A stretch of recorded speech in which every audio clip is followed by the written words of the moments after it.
So, I think it's time that I make a video about catfishing. It's one of my favorite hobbies. I love fishing in general, but catfish have always been my favorite species. And I recently posted a short of a catfish I caught last weekend in the Ohio River. A channel cat, not a huge one, a pretty, average sized channel cat, I think, but it was a cool video. It was the first fishing video I've put on this channel, and I figured I'd talk about catfishing and the two most important things. These are the things that if you want to catch catfish, you need to know about. Um, there's a lot of different things that'll work for catfish. They're not a super hard fish to catch, but there's two very important aspects of it that I think everyone should know about it. Um, if you plan on going to catch catfish, at least, you should know these two things. So, one thing that I think is less important that people talk about a lot is bait. A lot of people are talking about, which baits are better for different things. And yeah, certain baits are going to be better in certain situations, locations, times, that type of thing.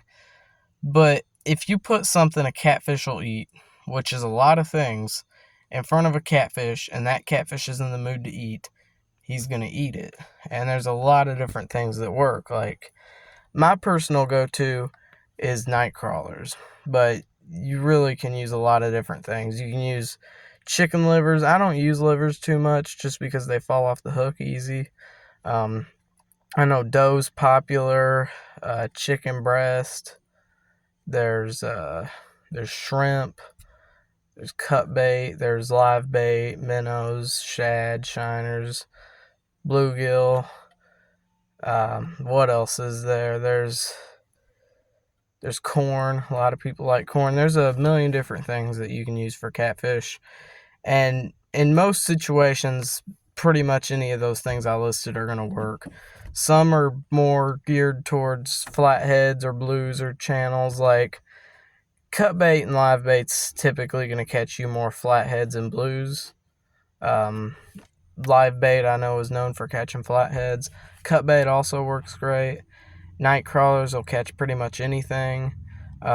Chicken livers are good for channel cats, but they will catch blues, but they're not really known for catching flatheads, but you can still catch flatheads with them. But basically, I think bait is less of a big deal than people make it out to be. I think the two big things about catfishing that you should know about are time and location.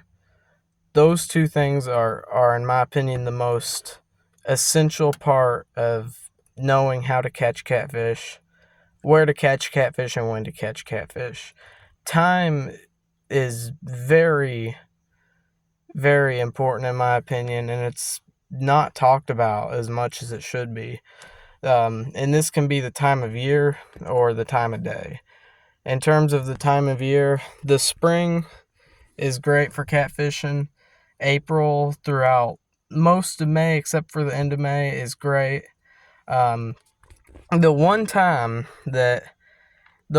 area of the year that I think is probably the least great for catfishing, and this is going to surprise a lot of people, and it doesn't make sense, but when I explain it, it's going to make sense, is June, and specifically between Memorial Day and 4th of July.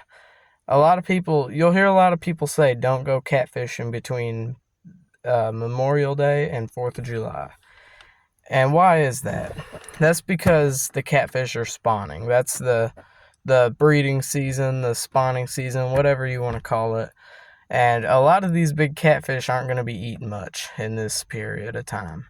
Don't get me wrong, you can catch a lot of small catfish in that era or that part of the year, but you're not going to catch as many big ones. You can. I mean, it's certainly possible to catch huge catfish between Memorial Day and the 4th of July, but it's not as common. After 4th of July, after the spawn, July is a wonderful month for catfishing. August is another amazing month. September, I think, is probably the best, either September or October, because that's when the catfish are going to be getting ready for winter, and they're going to be bulking up, especially the flatheads, and especially the big flatheads. So I think that September and October are probably the best time of year, but it's really subjective. Whenever you feel is the best, it's not a huge deal. Different times are going to work at different places better. So just keep that in mind. What works, in my local river or lake, the time of year that's best might be different from your local lake or river. So that's something to keep in mind. And then there's the time of day. And this is very important. The middle of the day, I really don't catch many catfish at all. Uh, Personally, I like to fish at night the best.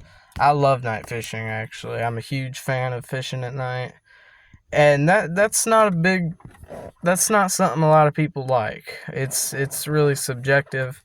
The two best times though for catfish to actually bite is at night and early in the morning. So early in the morning is a lot of people's go-to time. For me, I'm just not as much of a morning person. I'll go in the early morning, but it's not something that I really do for catfish that much. For stripers and other stuff, I'll fish early morning more. But for catfish, I like the nighttime the best.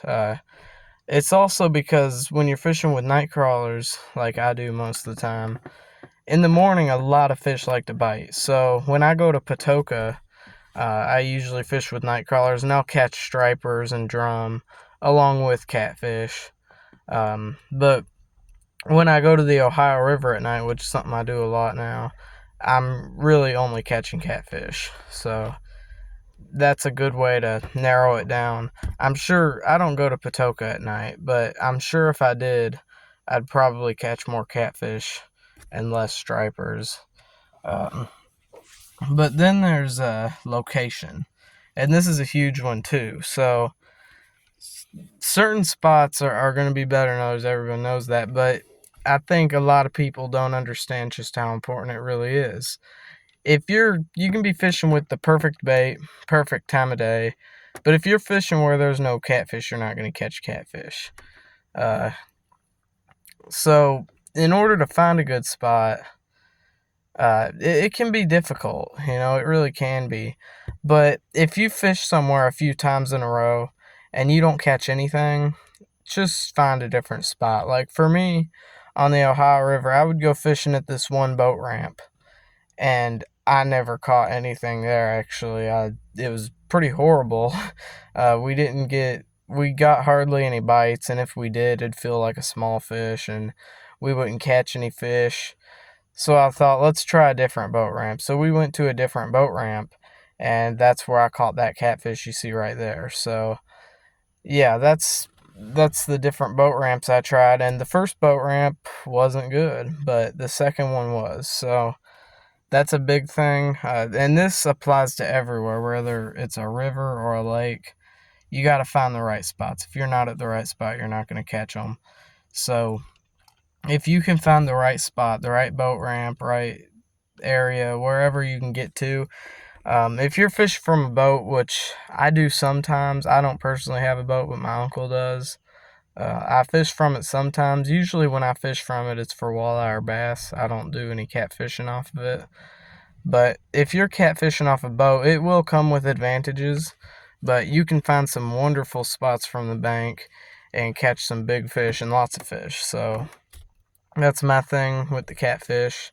Time and location, in my opinion, are the two most important things. Bait, not as important. Like, don't get me wrong, you should focus on what bait you're using, but it's not as big a deal as you probably think it is. So, don't stress it too much, But those are my thoughts, my advice to catfishing. Please like and subscribe, and I'm trying to build up a channel here. I'm pretty new, so subscribing and liking the video would be very helpful. And thanks for watching, and good luck out there on the water.